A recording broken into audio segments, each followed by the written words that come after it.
January this year, I did a piece on Venice's attempt to limit tourists called How to Save Venice from Itself. Now summer's over, let's see how things turned out.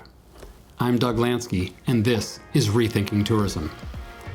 As you may recall, Venice was planning to implement a €5 surcharge for daily visitors, only during 29 peak days this summer. This is to combat a problem that Venice has had for quite a long time. Venice has long had a problem with overtourism. About 50,000 people visit the city every day on average. That's the same as the number of residents. All right, we're used to paying for admission, right, to museums, theme parks, things like that. But what about a whole city? Starting today, Venice, Italy is now requiring some tourists to buy a ticket to enter.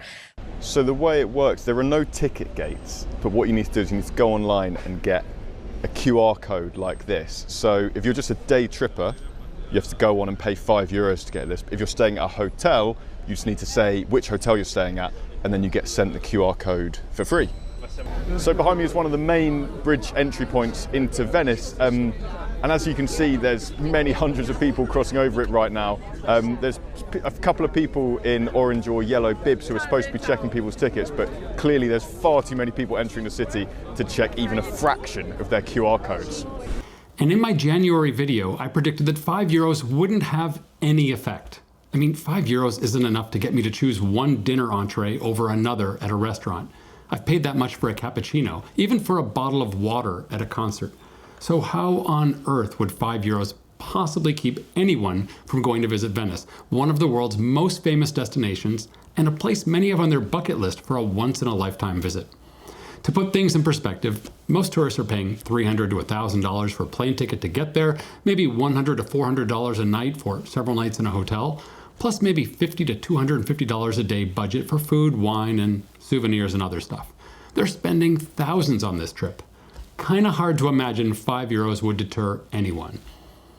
So, summer's over.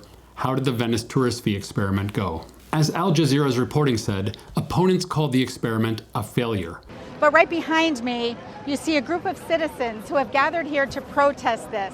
They say that it's been a complete failure, that the numbers that they have been able to ascertain show that instead there have been more arrivals this year than last year.